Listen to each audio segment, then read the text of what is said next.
What's good, guys? It's your boy DB, and in today's retro video we're going to be doing some general maintenance to my brother's PS3 Super Slim. Now these bad boys are coming on like what, 14 years old. He bought this on eBay some years ago, has no idea if it's ever been like properly looked after, maintained, cleaned out or anything. And because he's really starting his PS3 collection, he's just asked me to give it a look inside, give it a clean out. And we'll repaste it because I know the thermal paste in these things has a habit of drying out within about 5 years, and this thing's about to turn 14, so it's probably a nightmare in there. But we'll give things a look over, make sure the capacitors are fine, give the lens a clean, and yeah, fingers crossed this will help somebody out there do your own general maintenance and keep this bad boy going for a little bit longer. Okay, so kick off with any sort of tool or coin or screwdriver and push this little tab to the back. It'll slide off beautifully. You don't need to lift it or dig at it or pry it or anything. From here, we've got a Phillips screw. It's come off nicely. And from there, we can access the hard drive. Now, there's a little tab. It can be very stiff, but just give it a pull. You can see I almost bail on it and try a different way for a moment, but it just needs a good firm pull to get this out. Now we move on to these 3 security screws. They're all Torx 9. They can be pretty stiff, so as you can see, I actually slipped off that one.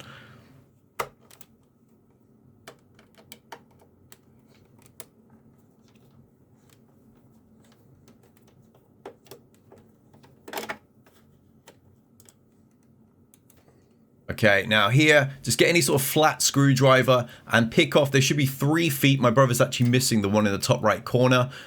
So we've only got 2 to remove. We get a closer view for you. Just dig it in slightly and it'll lift and just pop off. There you go, there's your screws underneath. Once again, Phillips. So let's remove these 3. And then there is a hidden one underneath the little warranty sticker, which I will show you at the end.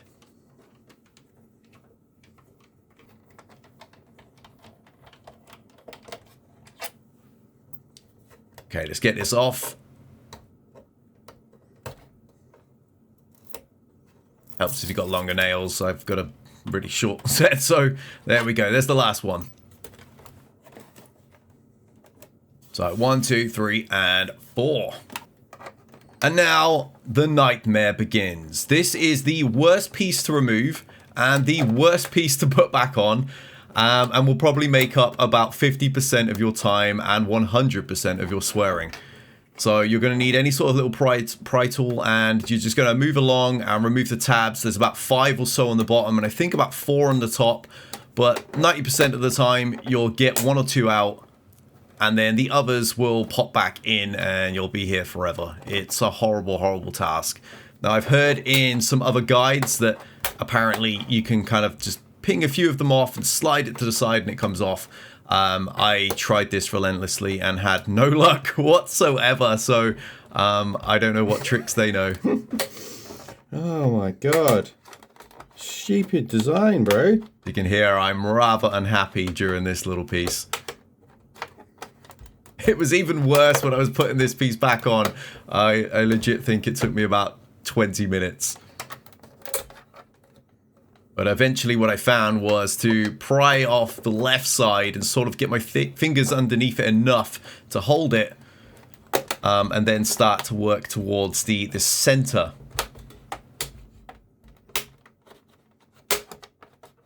The actual far right side isn't actually attached. It's got some strange little thing that goes into a recess that's not actually hooked in any way, shape or form. But once you kind of get these middle ones, there is somewhere, it all just became so much easier. And there we go, look. Wow, that was ridiculous to get off. Absolutely ridiculous. But yeah, that's the technique. Yuck, look at all this. Yeah. Yeah, that was me trying not to swear. This one's much easier. There's a simple little tab here. Push a flat screwdriver in and push to the left, and it just slots off. Why they didn't make the front one like this, I don't know. Now, you've got 2 Torx screws here to quickly remove. Now, I believe they were Torx 9 again. And now we've got 5 case screws that are back to Phillips. 4 along the bottom and 1 in the top right corner.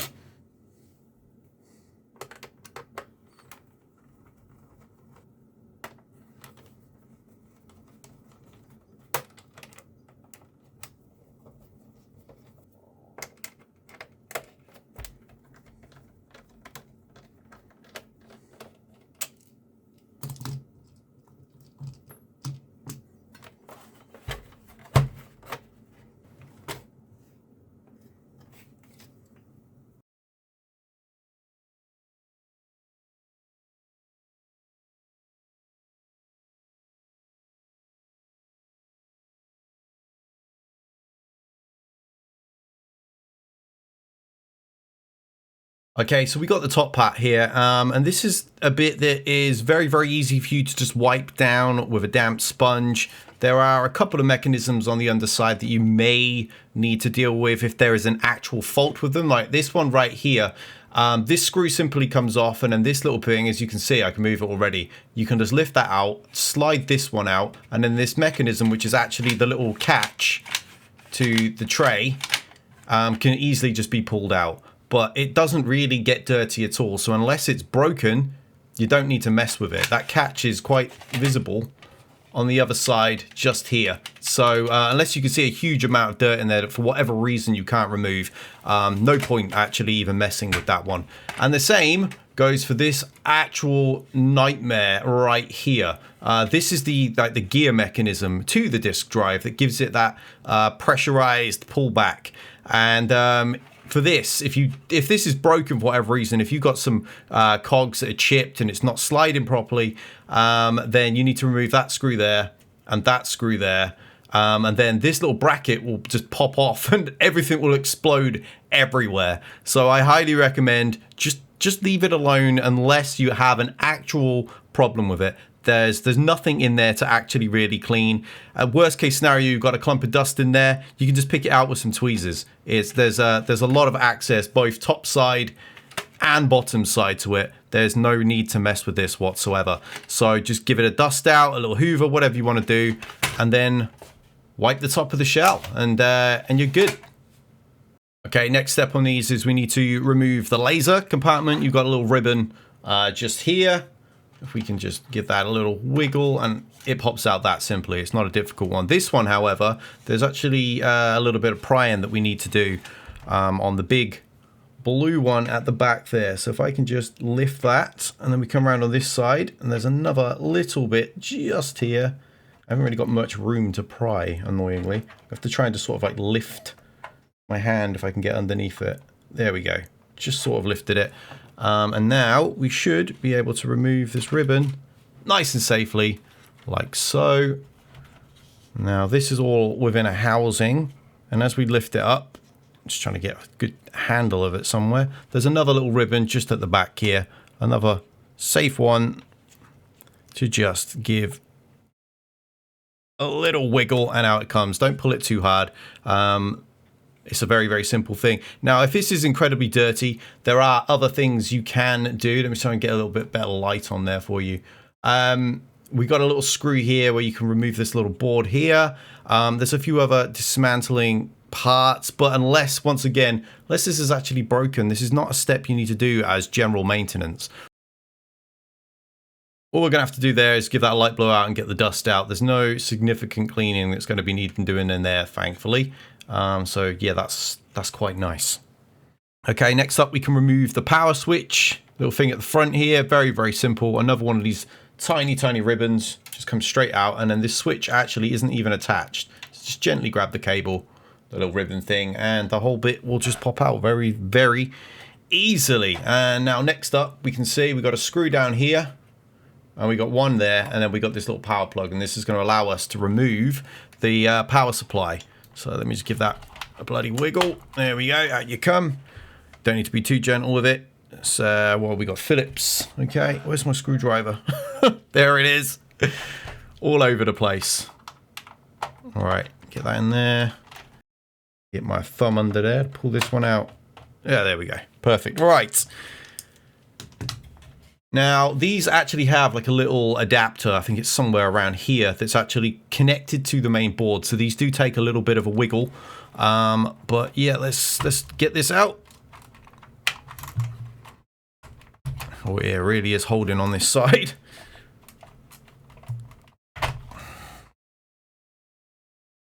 That side's come up the board nicely. Just keep wiggling it. Oh, we got a little bit. Just letting go.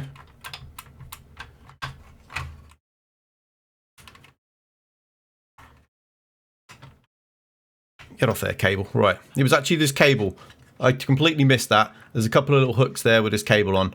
That was the bit that was holding it after the first pop.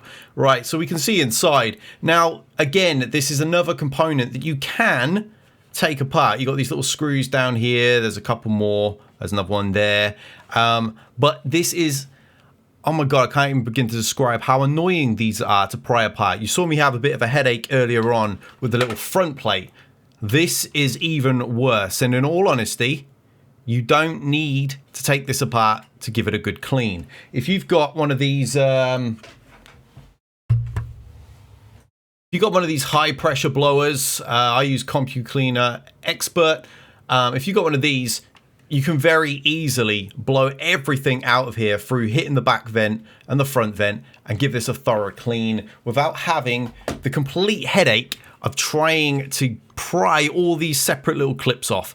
There are videos out there of how to do this, but again, unless you've got a completely failed component on the inside, and this isn't really one of the primary areas that a PS3 fails anyway, then you don't really need to get inside at all.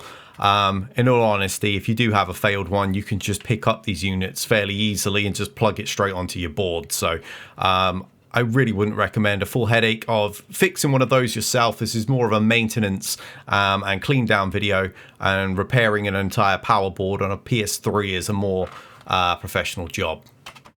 Okay, so let's continue the old teardown. We got a couple of little ribbons that are in there, so just try and get a little wiggle on it.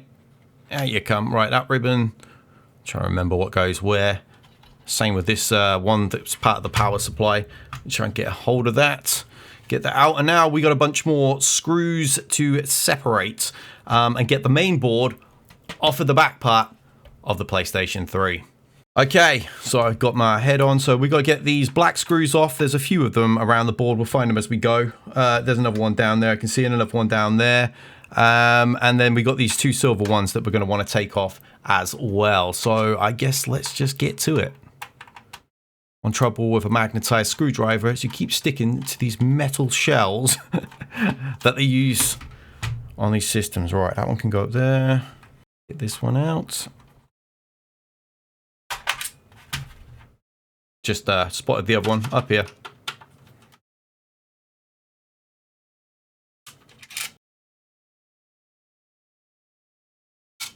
Ah, there it is.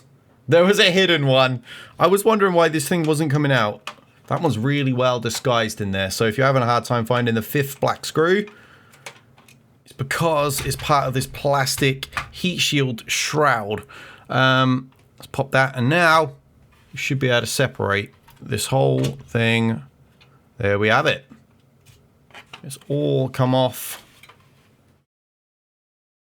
There is the absolutely filthy base piece. That's just, again, get the hoover on it, hoover it all out. If you've got one of those pressure blowers, you can blow it all out, and then just give this thing a wipe down with a sponge. You really don't need to go overboard and bath it like a lot of people do. Okay, so we're on to the final stage of the teardown here, which is actually just going to be separating the metal from the motherboard. And you can see on the back we got a few screws to remove there off of the main heatsink. We've got to detach the fan and its plastic shroud, and then we got to get the old Bluetooth off. And sometimes these models have a Wi-Fi one here and a Bluetooth one here, and then these little cables sort of run up around here. They go on the underside, and then they will connect just up there. This model only seems to have one, which is the first time I've ever seen that. It's just the Bluetooth one, judging the BT that's up there. But yeah, I mean, one less cable for me to deal with. So let's get this. Obviously, you see the screws just here. I apologize if my camera isn't always the best. I'm working with the setup I've got right now, and I will continue to upgrade things as the channel grows. So if you want to support me, check out my Patreon. And anything I make just goes towards really just building up this whole channel. All right, let's get that off those little notches. There we go. Right. Cut myself on all this metal. God, look at that. Ugh. So much dust. This is a rather filthy thing. You just got under this little catch here. We got over these ones, and we got a few more catches along this part of the metal shroud. Then it's just going to run underneath here until we get to the little connector. And you can use a little flathead screwdriver to disconnect it. But generally, let's just try and get it around there without actually cutting the cable. I was really caught on that piece. Let me see if I can get it where you guys can see it. There's a little bit here which got a little hangover. There we go. Much better. Got it. Just want to shred the cable, the wire, whatever you want to call it. All right. Now, generally, you can actually pop these off quite easily, but yeah, there we go. Comes off really easy. Don't be too scared with these. Try and get it into a good place with the camera without screwing up the zoom. But they have like, it's kind of like a little ring with a little hole in the middle. And then these are just the reverse. So there we go. You can see a little, sort of see it. But I will get a magnifying setup, I promise. Let's just disconnect this cable from the board as well. That's going under there. And it looks like that's part of, that's going to be the fan power cable, I suspect. I can't see the readout, but it looks like it's heading that way. Yeah, it's got to be the fan power. Right, let's flip this bad boy over. Let's get rid of all this dust, good lord. And these things, I tell you, PlayStation 3s, PlayStation 4s, in some ways, the PlayStation 5s, they are basically vacuum cleaners. They just suck up everything. It's insane. I've never known, actually, I'll lie, Xbox One was terrible too. But yeah, I haven't really known any other system just draw in so much dust other than those ones. They're truly terrible for it. Right, so the screws we're going to be removing are all these like outside ones. So we got one up here. Where have we got another one? Just down here. Another one there. Another one there. They've all got these little arrows pointing towards them. And then we're going to take these ones off, which are, I imagine, the ones that are directly over the heatsink, considering that's generally how it looks in a PC as well. So let's get these off. Wow, they're coming out very, very easily, which is different because honestly, most of the screws have been a little bit unforgiving.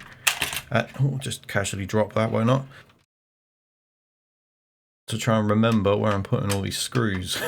I've got a lot of compartments, but I got things spread all over the place right now. A lot of it I do recognize on eye, so but there are one or two things that I'm looking at right now and I'm like, where does that come from? I have seen inside of PlayStation 3s. This is actually my first personal teardown, so far more experienced repairing Sega devices and Xbox devices. So this is a different one for me. Come on, you little... This is the sort of shot I mean, where my hands are just sort of getting all over the place with the lighting. I do apologise. Right, that's that bit. Now, in theory, this rear shroud should come off quite easily. Yeah, perfect. Now I'll flip that over. Absolutely zero corrosion. I gotta say, my brother's picked up a pretty good PS3 here because generally these things are very rusty on the inside. This one, not so. So let's have a little look on the back of these chips. We've got a few of the pads are looking okay. That looks really, really good condition, I have to say. Oh, it's already actually coming off. Okay. About to remove it the other way around, but generally these can be a bit stubborn, so I was going to flip it over and take the top side off first, but I think this is a really good sign that the thermal paste is long gone on this device, because normally they sort of grip a little bit on the old thermal paste. Come on, it's the USB, I think, that's cool. Oh my word, yeah, that thermal paste is absolutely shattered. That is more than had enough. Some of that's gone like solid, and the other bits are just completely, they're like dust. I'm trying to tilt to get enough light on it so you guys can see it. So we've got one here, and then we've got the main one. There's like nothing on this one. It's spilled over the edges where they've applied too much in the first place, and the bit on the top is just gone, completely dried out and just turned to dust. So it's just as well that I have opted to do this properly for my brother and make sure it's all okay, because yeah, that certainly needs a serious job done on it. Let's have a little look. Right, yeah, so that's the one that connects to the small chip, and again, look, there's nothing there. That's like bare copper on that chip. That's a pretty bad pasting job that's just been done in the factory, to be honest. And then this one, it looks like it was a pretty significant amount over your main chip, but it's just completely decayed. And this is why I really wanted to do this as part of the general maintenance video, because yeah, these thermal pastes, especially on the PS3s, are pretty badly done, and they will generally be dust within 5 years. If you find one that's in good shape, fair play to you, but I mean, this is quite a common sight. So right, we've got let me just shift that up a little bit. Got the main motherboard out, so now let's just separate the fan. There should be some black screws in. Yes, I just spotted one already right up there, and we can separate the fan and the plastic shroud to get this off as well, all for a thorough cleaning, which will actually be our next stage, because everything's sort of torn down now. Oh yeah, I just felt something give as I was turning that. Oh yeah, that's already come off, so turn that over. Now we should be able to remove that quite easily. Not too dirty in there. It's a very simple cleanup job on that one. We got a lot of plastic to clean up here. That fan though, oh my god, yuck. That is vile. That is absolutely disgusting. That's going to be a real big job. Look at how caked on that is. Wow, yes, that's not going to be doing a very good job cleaning. The heatsink is also, they're both just caked. Look how thick all that is inside. But yeah, that is the teardown complete. And we're going to go on to the next stage now, which is the clean. Okay, so step one of the clean. First, we're going to get all the dust out. With this, we're going to be using just a damp sponge. We're going to be using a vacuum cleaner, and then we're going to be using this bad boy to get off anything that's really stubborn for the vacuum cleaner to take off. After that, we'll move into using 99% alcohol to clean up the motherboard and all this really stubborn thermal paste.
Okay, so it's time to clean off the thermal paste, and we're also going to give this fan a deeper clean with some alcohol and some cotton buds as well, because the brushes and the vacuum and the air blower were just not enough to get off that many years of grime. Everything else has come out really good. I've also already washed the both sides of the case.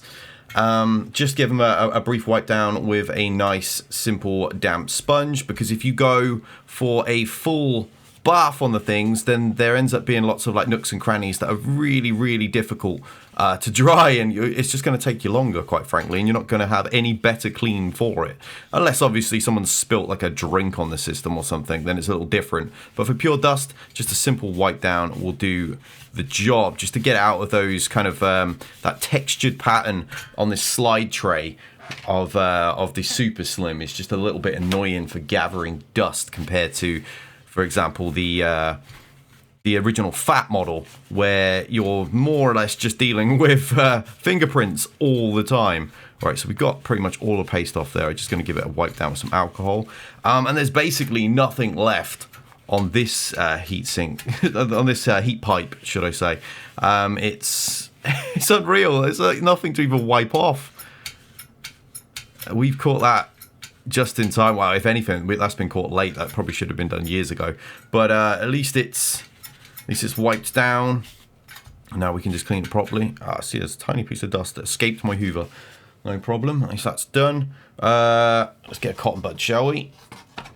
And we'll be using this awesome little egg cup to hold my alcohol. I really should buy some sort of little pots or something. But right now, using what we've got. Let's give that a nice clean. Get over the edges as well, because Sony really do some ugly paste spreading, that's for sure. Oh, there you can see there's a little, wow, look at that. Look at that dirt, baby. Get that cleaned up.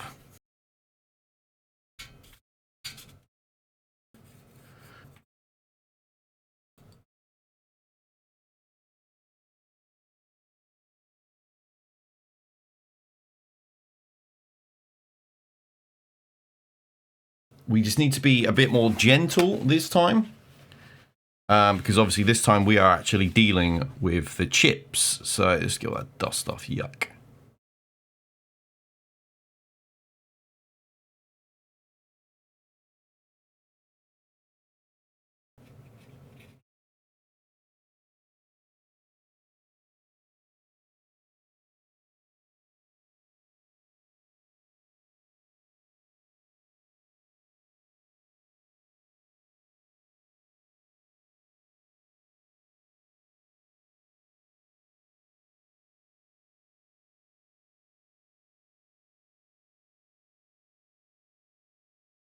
Okay, so we got the chips cleaned down to about the best we can possibly do. There is still a little bit of paste in there, but it's just impossible to get out. So I don't really want to be scrubbing on such fine components with a toothbrush.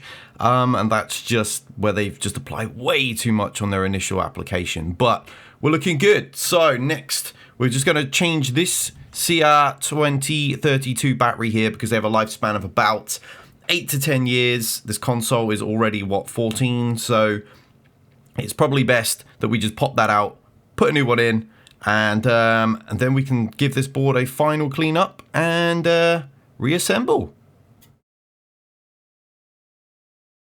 So for this, I'm just using a soft tip toothbrush head. I tend to find this easier control on a head versus just, you know, a whole toothbrush.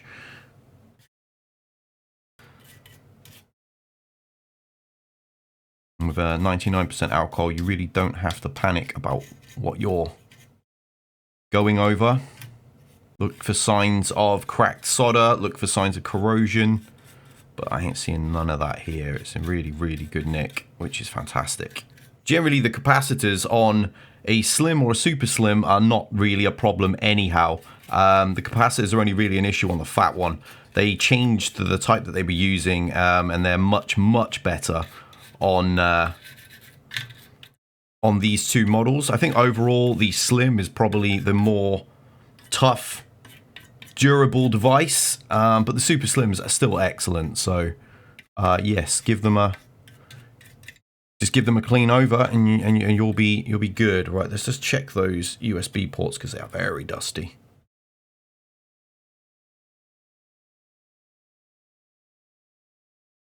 So let's use a flathead screwdriver, get underneath. You want to just pop these out. There we go. Simple, bog standard CR 2032. You can get these anywhere. I happen to have loads of them. Okay, so I'm just using the Energizers just because I just happen to have loads of these left over. I can't even remember what I bought them for. Nice brand new one. Slot it under that little catch. Push it down. Done. Very, very simple. That will keep the internal battery for things like clocks and digital saves and digital games and various other elements. Perfect for you. Nice and safe. We're just going to clean the laser. Now, all you want to do on these is a simple dab downward with a bit of alcohol. And that's it. All right. Do not, I've seen other videos where they're swirling it or they're wiping it. That's a surefire way to damage your lens. You just want a little dab down with a damp Q-tip. Don't saturate the thing. And that's it. That's all you need to do. All right, excellent. It's time to start putting this thing back together.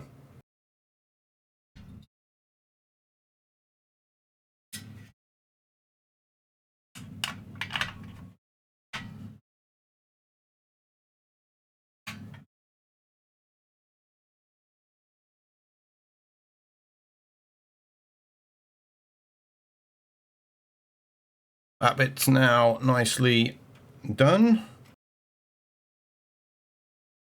For this, we're going to be using MX6. It will actually cool the PlayStation 3 about 6 degrees more than the stock paste did. So that will be a nice welcome addition. I'm going to have a little pea blob onto that. And then over here, I'm going to go for the X pattern because it's a nice square shape. And we've got a nice, good size chip. So perfect. This was the bit that was hard to actually get out in the first place. And then we just want to drop it down.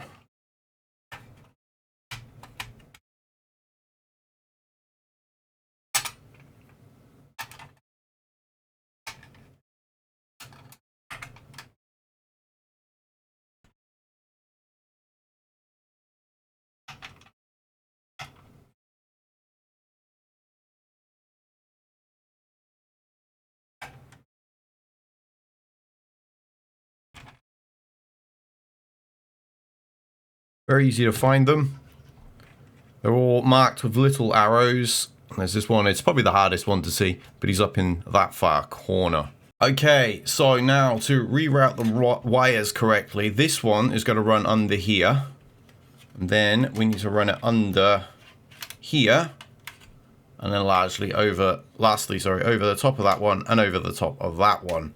This brings us around, and then we can plug this little white jack back into there. Just make sure we get it the right way round. That'd be my luck. If you have any resistance, stop, because it's not the right way. It should just pop in super duper easy, and there you go. So under here, under this little tab, over the top of there, bring it round, plug it in. This pulls your cable out of the way very, very nicely. Next thing we want to put on is the Bluetooth. Okay, next up, we want to put the Bluetooth on. Some models have a Wi-Fi, but it's the same procedure. So we've got these two little tabs that have these little plastic bits to pop onto. And then from there, we're going to run the wire trace around. But first, let's get that on. There we go. Perfect. That's in. Okay, and now with that on, we need to run this wire. So first, it's going to come under this little peg here. Then it's going to go in here with the power cables. Get a touchy go in. Over the top, bring it around under this little metal tab, and now we've got these tabs here and then like a little arm to rest on over there. So let's get it under those tabs and then onto that arm. Now from here, pull it underneath. So we're going to twist this around so hopefully you can see. We're going to get it under that tab, and now hook's there. We're going to switch it back over again. Now we've got two more little tabs just there, and then where we're going to connect to. So through there, and that, as you can see, lines up beautifully to just pop in. Let's get it lined up, and in we go. Okay, now next stage, we'll be putting this back into the base of the case. Just align your little ports, make sure they're all good. Looks like they're nicely aligned. Now we need to start replacing the screws. We've got the two silver ones that are going to go into these spots right here. And then, where are the case screws going? I can't remember. The little black ones. All right, we got one down there, one down there, one down here. Once again, they have little arrows. It's just a case of spotting where they are. There's the last one. Okay, up the top here. Right, let's get them in.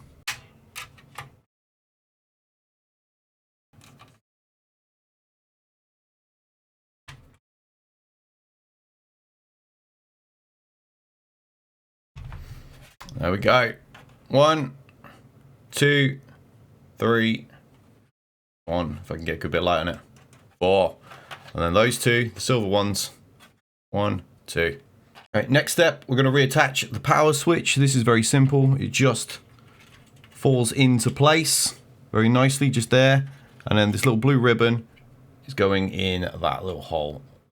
Gently, and get a good angle. These things can be a bit fiddly.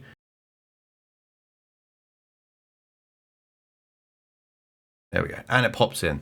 Okay, now we're going to be replacing the ribbon for the drive and the power cable. So let's get these plugged back into the board. Right, that one's in. And now the power cable had this little dark line facing us. So we'll place the other part into there. Just once again, just gently give it a little wiggle until you feel a pop. I'm trying to get my thumb in the right place.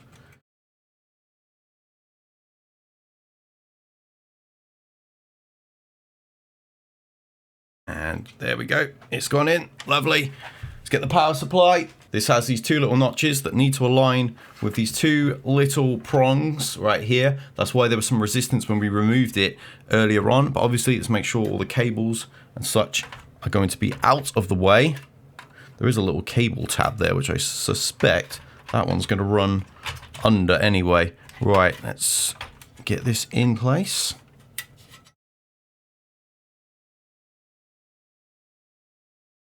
And there we go. Slots in very nice and gently. And we've got our cables. Oh yeah, there's the prongs.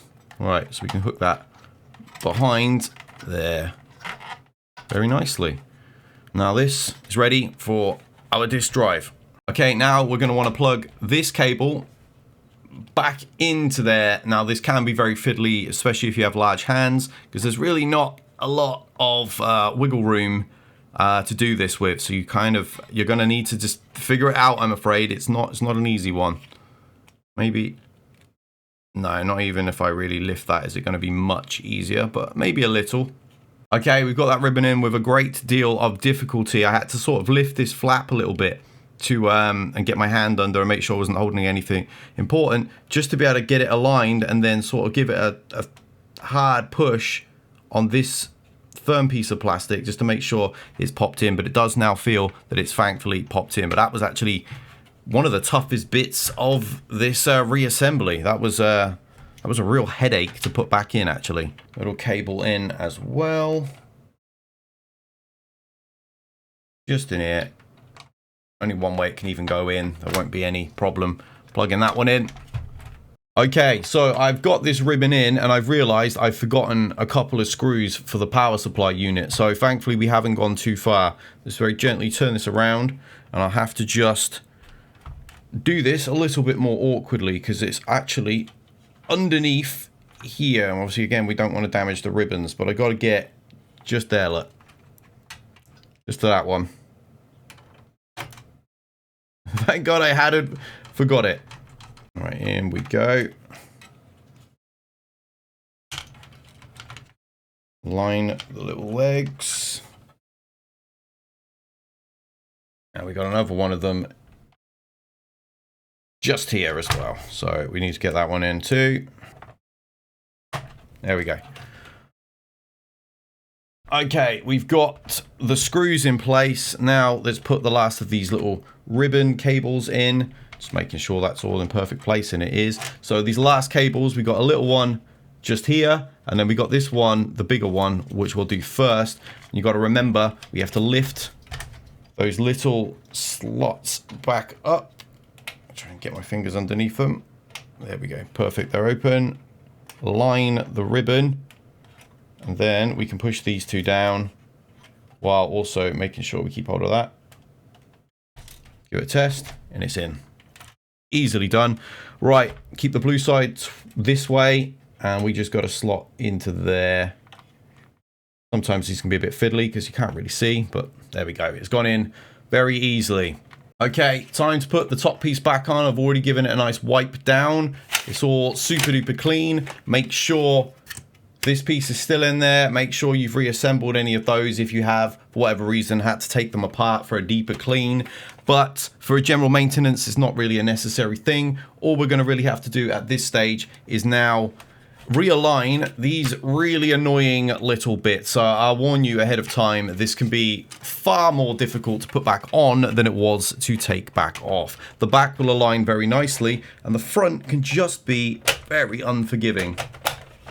That said, it's gone on very nicely for us there, which is a rarity with these. So yeah, make sure you get those little hooks in place, and now we can get the screws in.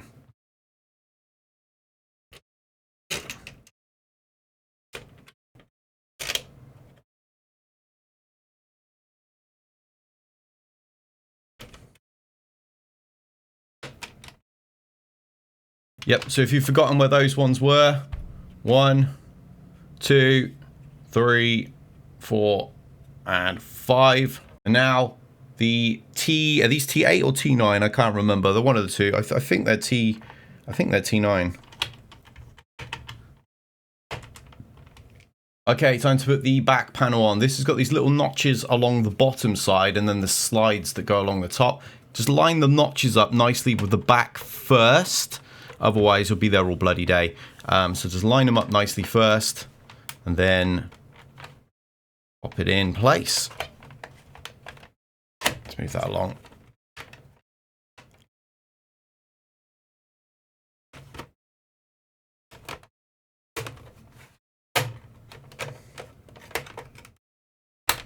There we go.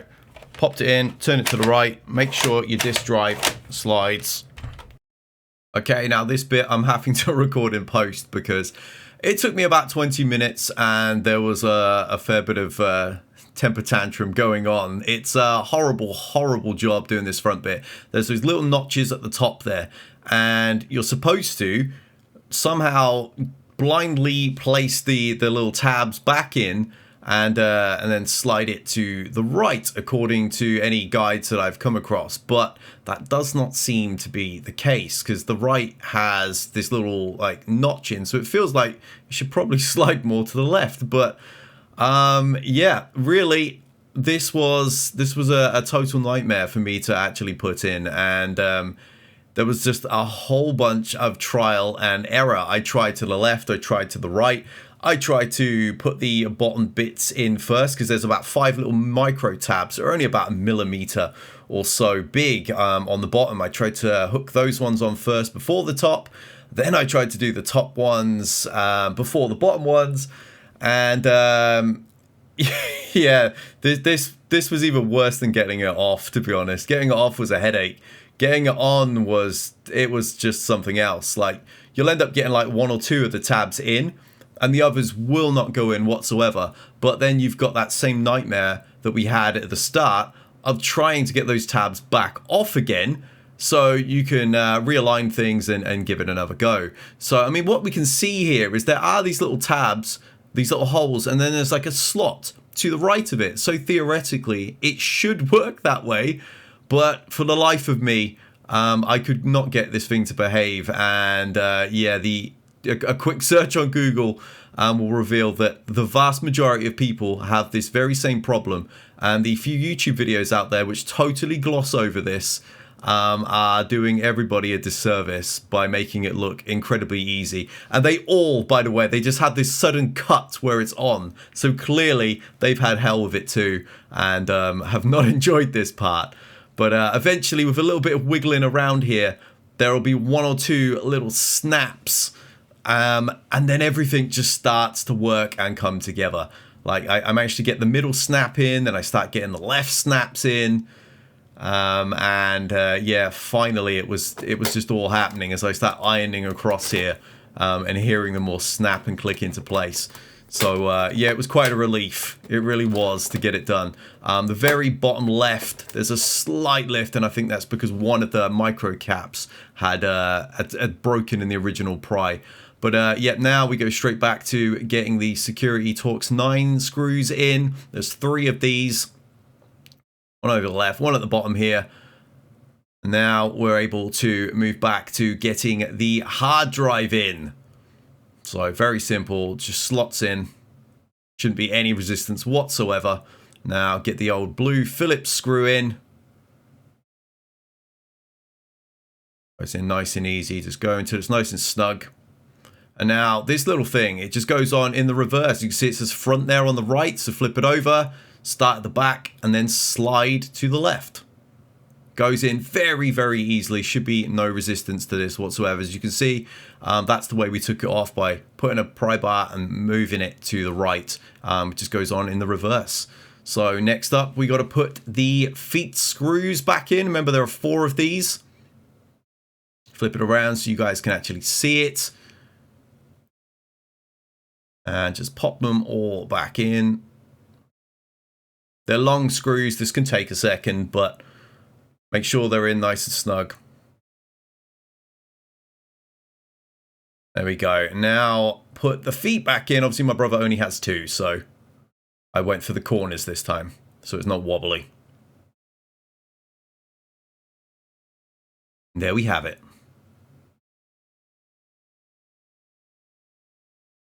So that was a battle, but it was worth it, because look how pretty that has come out. That was a job and a half, I have to say. That was a real tough one, and wow, pretty much all of the difficulties were in one singular place, and that was that annoying front panel that just gave me endless problems. It was a bit tough to get off, but I wouldn't say super difficult. It just wasn't as easy as other guides had led me to believe. But getting it back on, that was just a whole nother world. I had to shoot that audio in post because I was swearing and I was huffing and puffing and I was just getting really mad at it. But I didn't want to break it, obviously, because it's my brother's. But that was challenging to get that piece back on. Other than that, everything else was really, really easy, to be honest. The only thing I would probably do differently if I was to, you know, restore another one for somebody else, is probably the laser and the power supply unit. I would connect that ribbon to the laser before putting the power supply unit in, then put the screws in, then position the laser's feet and do the rest of the ribbons, because I didn't really have any room for my hands getting that ribbon into the back of the laser. But that's about the only other remote challenge there was in the whole build, to be honest. So yeah, whoever made that plastic panel on the front so much more difficult than the one on the back, which just had a tab and slid off, I would love 5 minutes in a room with you. That was so difficult and stressful to deal that one piece, but everything else, ultra easy little bit of maintenance that I thoroughly recommend that you do for your device. So hopefully this video will help you guys out. I know my video is a bit longer than some of the other guys that are out there, but that's because I really break down these things, whereas I found all the other videos just glossed over. It was just like and it was all as on, and it was all looking super easy, and it is not as easy as they all make it look. Although, as I said, most of the stress is really just that front panel. So I hope you have an easier job with it than I did, and I'll see you guys in the next video. Till then, we out of here.